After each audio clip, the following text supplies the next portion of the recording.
दोस्तों, आप सभी का स्वागत है GK Vikram study YouTube channel पे। दोस्तों, आज के इस वीडियो में देखेंगे हिस्ट्री और ज्योग्राफी से संबंधित कुछ ऐसे क्वेश्चन दोस्तों जो आपके आने वाले सभी एग्जाम्स के लिए काफ़ी इम्पोर्टेंट रहेगा। तो दोस्तों, ये 10 मिनट का जो सेशन है काफ़ी महत्वपूर्ण रहेगा आपके लिए। तो इस वीडियो को जो है आप लोग शुरू से लेकर अंत तक एक बार कंप्लीट जरूर देखिएगा। तो चलिए दोस्तों, बिना विलंब किए हुए इस वीडियो को शुरू करते हैं। तो दोस्तों, आज का पहला क्वेश्चन है कि विजयनगर साम्राज्य की स्थापना कब हुई थी। तो विजयनगर साम्राज्य की स्थापना कब हुआ था दोस्तों। तो पहले क्वेश्चन का आंसर इसका कीजिएगा आप सब 1336 ईसा पूर्व। कब दोस्तों।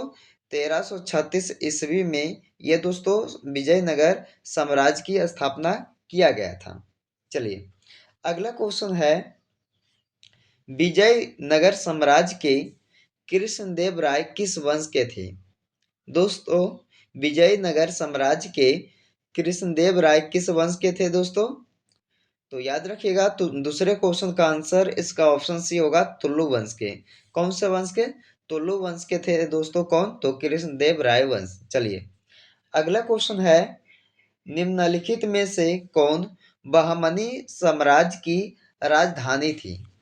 तो इनमें से बताइएगा आप सब दोस्तों कि बहमनी साम्राज्य की राजधानी कौन सी थी।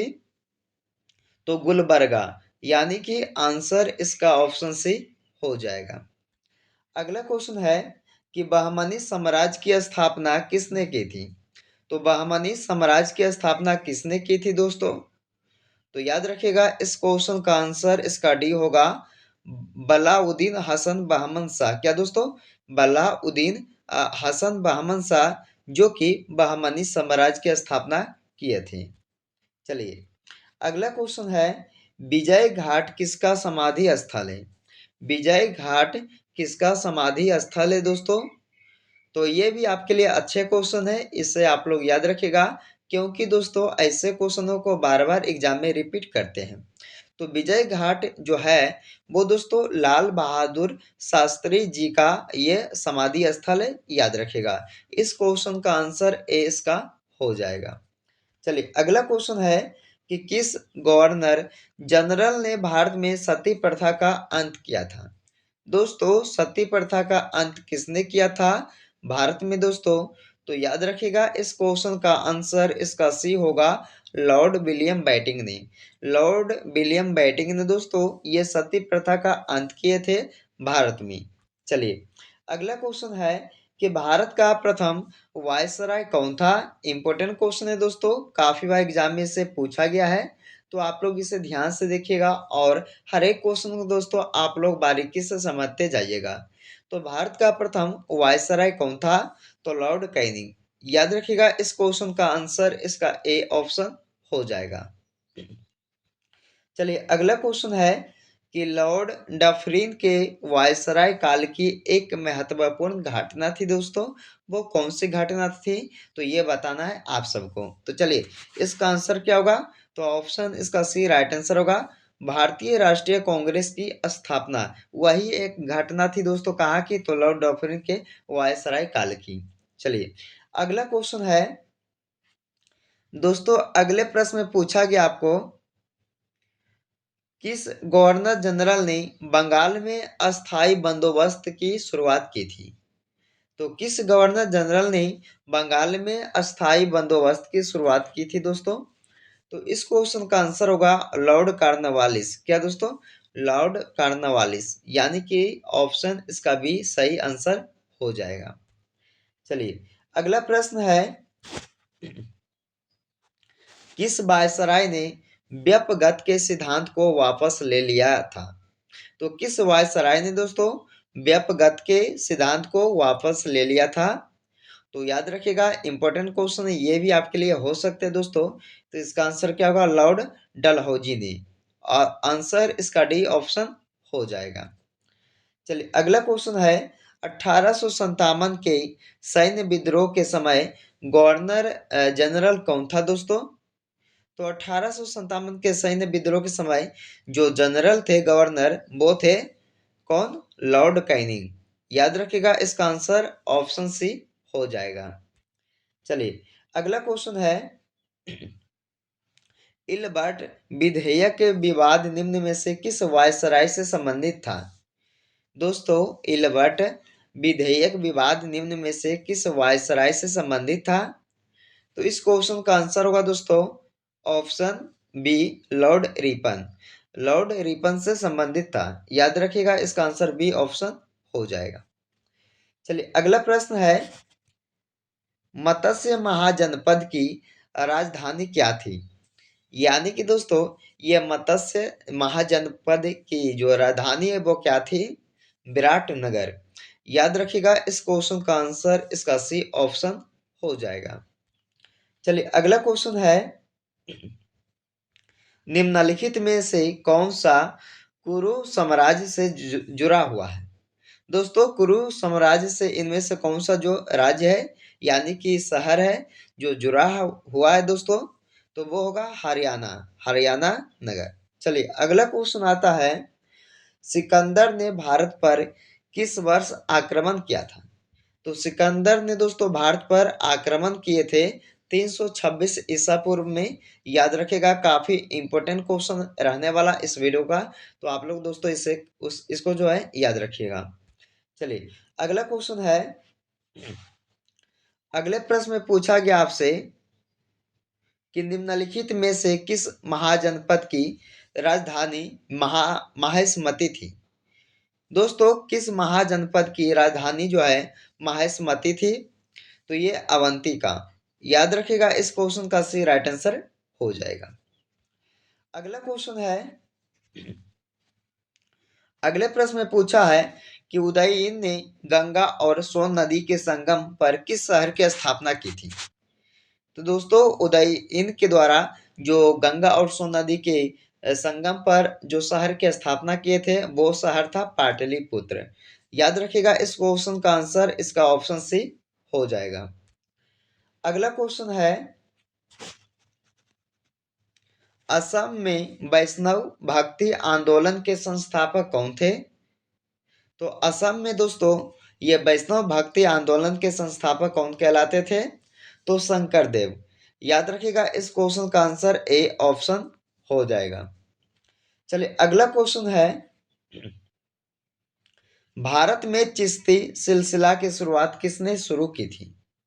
दोस्तों शुरुआत जो है किसने की थी भारत में चिश्ती सिलसिला की दोस्तों? तो याद रखिएगा इस क्वेश्चन का ऑप्शन सी राइट आंसर होगा, मोइनुद्दीन चिश्ती ने। चलिए अगला क्वेश्चन है, कदरिया सिलसिले के संस्थापक कौन थे? तो कदरिया सिलसिले के संस्थापक कौन थे दोस्तों? तो आंसर कीजिएगा आप सब इसका option A, Abdul Qadir Gilani. Option इसका ए राइट आंसर होगा 20 नंबर क्वेश्चन का। चलिए अगला क्वेश्चन है, कुतुब मीनार किस सूफी संत के सम्मान में बनाया गया था? दोस्तों कुतुब मीनार जो है वो किस सूफी संत के सम्मान में बनाया गया था? तो याद रखिएगा कुतुबुद्दीन बख्तियार काकी के सम्मान में इसे बनाया गया था कुतुब मीनार को। चलिए इस क्वेश्चन का ऑप्शन सी राइट आंसर हो जाएगा। अगला क्वेश्चन है, भारत में भक्ति आंदोलन के प्रणेता कौन थे? कौन कहलाते दोस्तों ये भारत में भक्ति आंदोलन के प्रणेता? तो रामानुज। याद रखिएगा इसका आंसर ऑप्शन बी होगा 22 नंबर क्वेश्चन का। अगला क्वेश्चन है दोस्तों, अगर आप लोग को वीडियो पसंद आ रहा होगा दोस्तों तो इस वीडियो को लाइक कीजिएगा और चैनल को जरूर सब्सक्राइब कीजिएगा। चलिए दोस्तों 23 नंबर क्वेश्चन है कि निम्नलिखित में से कौन से संत पश्चिम बंगाल में सक्रिय थे? तो कौन से दोस्तों संत जो है ये पश्चिम बंगाल में क्या थे? सक्रिय थे। तो याद रखिएगा इसका आंसर चैतन्य महाप्रभु। ऑप्शन इसका डी राइट आंसर होगा ये 23 नंबर क्वेश्चन का। अगला क्वेश्चन है कि कोल विद्रोह, दोस्तों यहाँ विद्रोह हो जाएगा कोल विद्रोह। कोल विद्रोह निम्नलिखित में से किस क्षेत्र में हुआ था? दोस्तों कोल विद्रोह जो है ये निम्नलिखित में से किस क्षेत्र में हुआ था? तो दोस्तों याद रखिएगा छोटा नागपुर क्षेत्र में हुआ था ये कोल विद्रोह। ऑप्शन इसका डी राइट आंसर होगा, याद रखिएगा। चलिए अगला क्वेश्चन है, अगले प्रश्न में पूछा है कि भारत के किस राज्य में विश्व का सबसे बड़ा थोरियम का भंडार है। दोस्तों थोरियम का सबसे बड़ा भंडार मौजूद है किस भारत के किस राज्य में, तो याद रखिएगा ये हो जाएगा दोस्तों केरल राज्य में, ऑप्शन इसका ए राइट आंसर हो जाएगा। चलिए अगला प्रश्न है, पश्चिम बंगाल की सीमाएं कितने देशों के साथ लगी हुई है। दोस्तों आप लोग जो है इस वीडियो को पूरा देखिएगा, क्योंकि अंत में एक क्वेश्चन को आप लोगों को बताना होगा दोस्तों कमेंट बॉक्स में। तो उस क्वेश्चन को देखने के लिए आप लोग जो है इस वीडियो को अंत तक जरूर बने रहे। तो 26 नंबर क्वेश्चन में पूछा है कि पश्चिम बंगाल की सीमाएं जो है कितने देशों के साथ लगी हुई दोस्तों, तो 3 देशों के साथ। कितने कितने देशों के साथ, तो ऑप्शन इसका सी राइट आंसर होगा, 3 देशों के साथ। चलिए अगला क्वेश्चन है, भारत में जूट का सर्वाधिक क्षेत्र किस राज्य में है। तो भारत में दोस्तों जूट का सर्वाधिक क्षेत्रफल जो है वो है पश्चिम बंगाल राज्य में, याद रखिएगा इस क्वेश्चन का भी राइट आंसर हो जाएगा। अगला क्वेश्चन है कि नीली क्रांति किससे संबंधित है। नीली क्रांति दोस्तों किससे संबंधित है, तो ये दोस्तों मछली उत्पादन से संबंधित है, याद रखिएगा ऑप्शन इसका ए राइट आंसर हो जाएगा। अगला क्वेश्चन देखिएगा, भारत में कुल्लू घाटी किसकी खेती के लिए प्रसिद्ध माना गया है। तो कुल्लू घाटी जो है दोस्तों ये भारत में वो खेती के लिए प्रसिद्ध है, लेकिन किसकी खेती के लिए, तो दोस्तों ये सेब की खेती के लिए, ऑप्शन इसका सी राइट आंसर होगा, याद रखिएगा। अगला क्वेश्चन है कि भारत में कपास का सबसे बड़ा उत्पादक राज्य है। दोस्तों सबसे बड़ा उत्पादक राज्य कौन सा है कपास के लिए भारत में, तो वो होगा गुजरात राज्य, ऑप्शन इसका ए राइट आंसर हो जाएगा। अगला क्वेश्चन देखिएगा जिसका जवाब दोस्तों आप सभी को नीचे कमेंट में शेयर करना होगा। तो इसमें पूछा गया है कि भारत में सबसे ऊंची पर्वत चोटी कौन सी है। दोस्तों भारत देश का सबसे ऊंची पर्वत चोटी कौन सी है, तो इसका सही जवाब जो है आप सभी को नीचे कमेंट बॉक्स में देना होगा दोस्तों। और वीडियो पसंद आया होगा दोस्तों आप सबको तो लाइक कीजिएगा, और दोस्तों के हाथ ज़्यादा से ज़्यादा इस वीडियो को शेयर कीजिएगा दोस्तों, और सब्सक्राइब करना मत भूलिएगा। तो चलिए फिर ऐसे ही वीडियो को देखने के लिए दोस्तों अगले वीडियो में फिर मिलते हैं। जब तक आप लोग इस वीडियो को शुरू से लेकर अंत तक जरूर देखें।